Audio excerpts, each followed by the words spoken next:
Right, back to the themes. So, first of all, evergreen. So we got from one end to the other on that. We got not imposed in principle, but not in its present form. And we got, in an evergreen arrangement, there's clarity of how fees are to be adjusted is essential. So we think there are opportunities there, and this is the way that we're going to work through these themes in this meeting today, is look at what were the issues that arise and what are our opportunities for improvement. So opportunities here are to tighten the process, use the existing mechanisms in the system like the ones that we have for aged residential care and for primary care, review the consultation provisions and design and delineate some national review processes that give people clarity, and also separate the national processes from the local processes in a clearer way. Governance. Again, this was a little bit of from one extreme to the other, but I think what was very clear in what we saw from the 15 submissions is lots of people want to be involved in this conversation. And again, some people reflected on the PSAP model, the idea that there are more voices in the room. So we think there's an opportunity there to rewrite the relationship clauses, taking into account the PSAP model and how do you get a range of voices at the table. Contract structure. Again, this is more about review and change processes, and this is really important because this is about how do you give the sector certainty. How do you make sure that community pharmacy knows what's going to happen, how it's going to happen?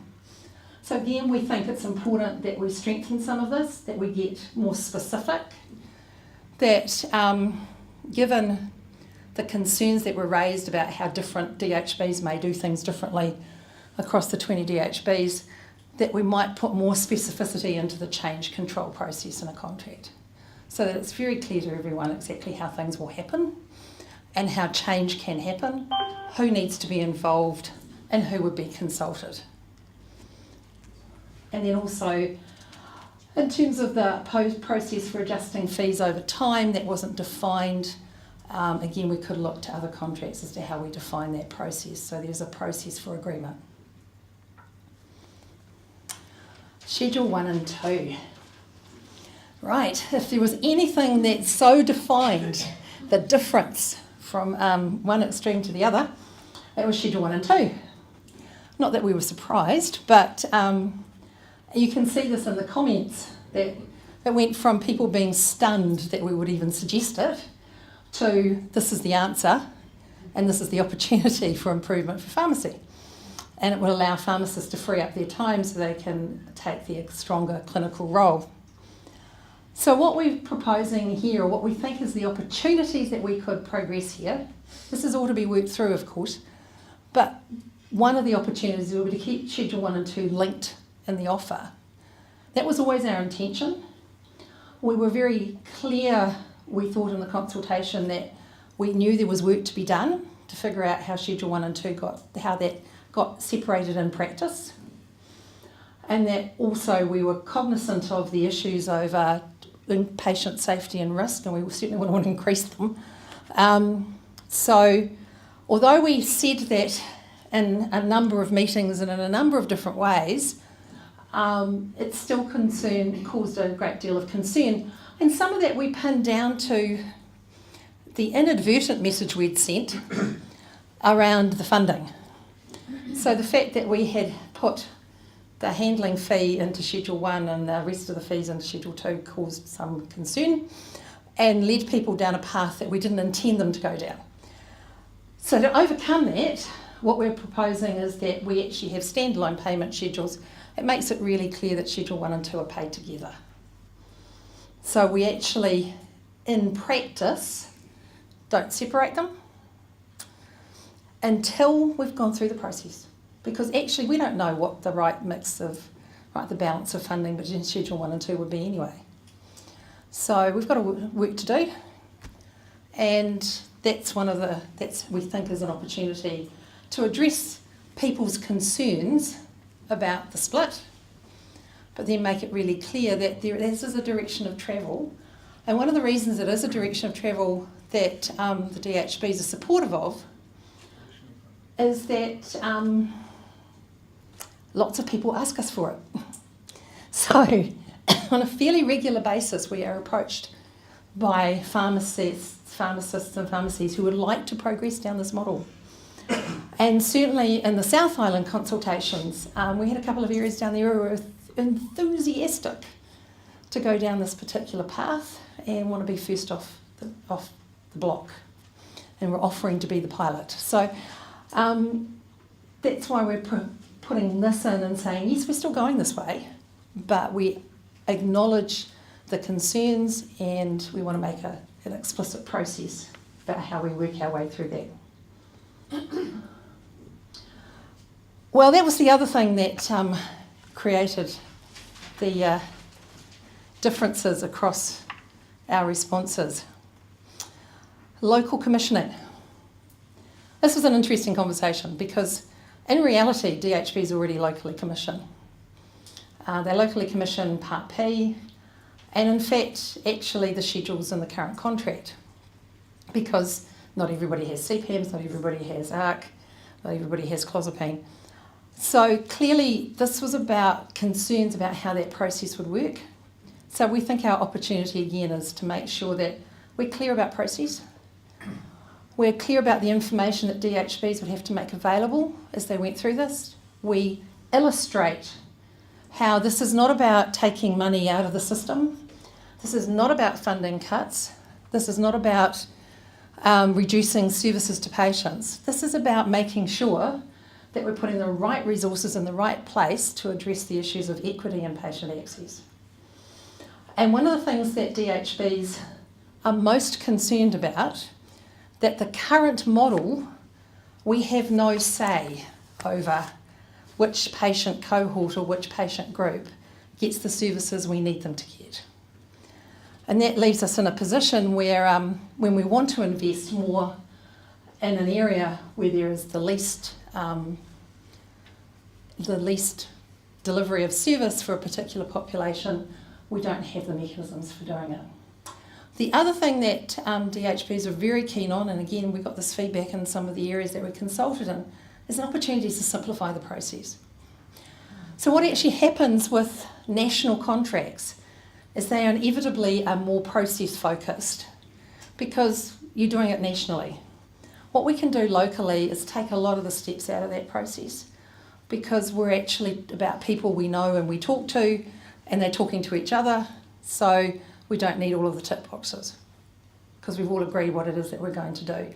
So as we move in a direction that's more about alliancing, and we move in a direction that's more about trust, and we move in a direction that's more about empowering clinicians to do their clinical role, then we can take a lot of the bureaucracy and tick boxes out of this process, and we can get back to this is about people.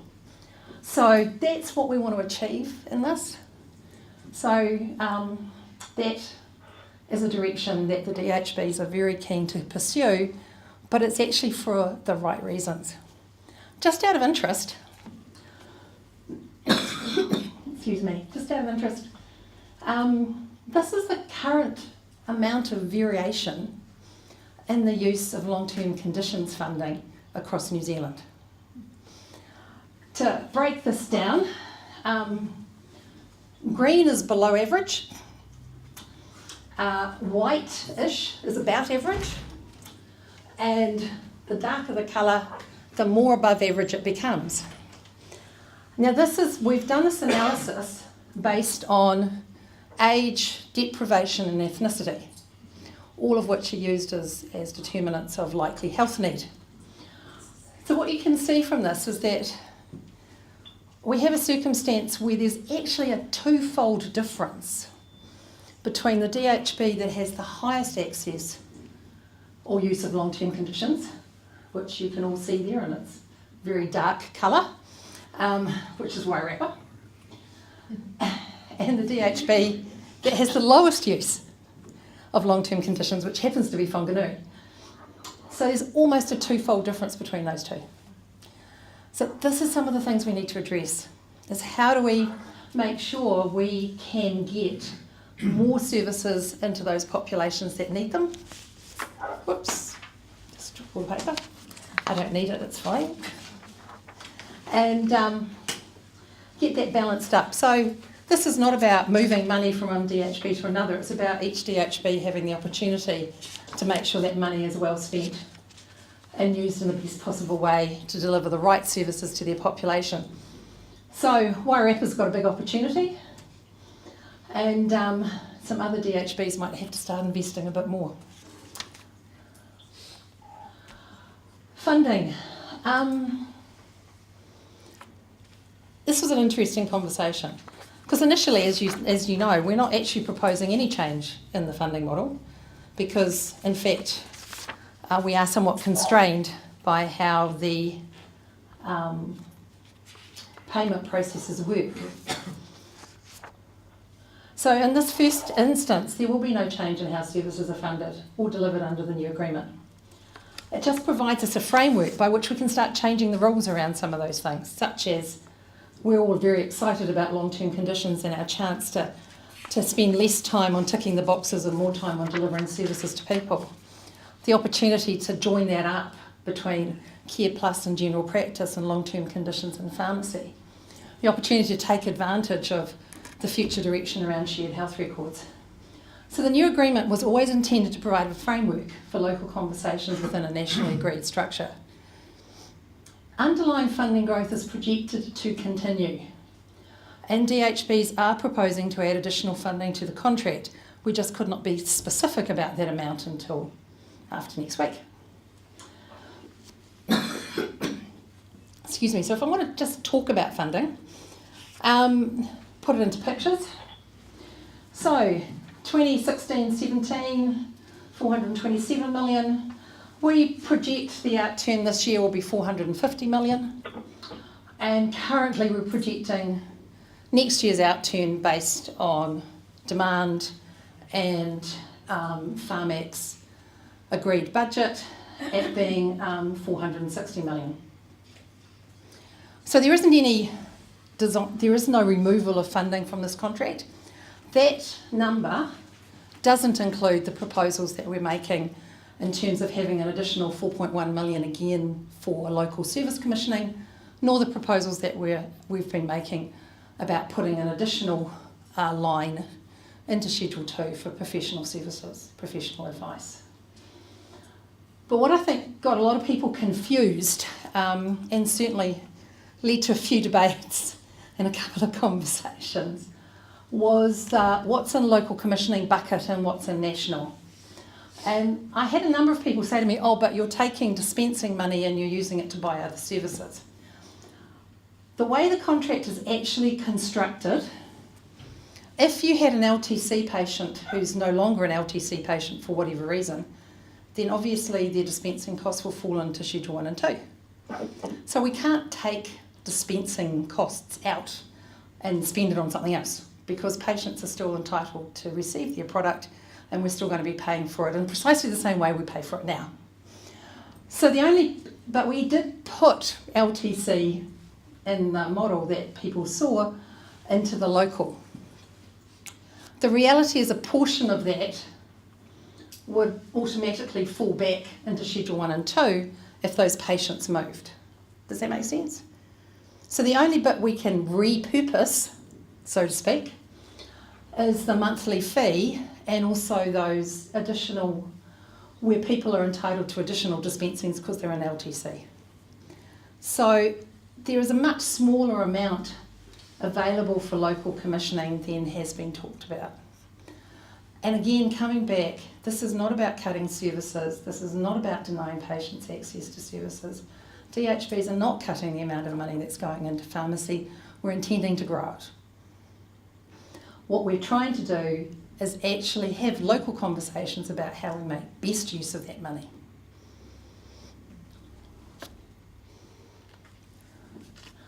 Other considerations that came through was the National Pharmacist Services Framework was mentioned as a natural template to be used to develop future opportunities in the contract.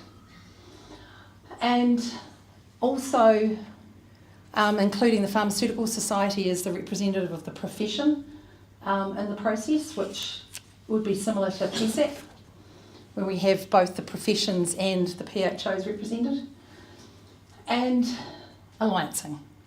So again, that kept on coming up on a regular basis, that why can't we progress alliancing? Why can't pharmacies be part of the alliances? It is working well in some district health boards, can't we have it work well generally? And I think you'll find that most of the district health boards are actually supportive, not necessarily alliancing as such, but collaboration. How do we get all the organisations together, working together to deliver the best outcomes for our populations?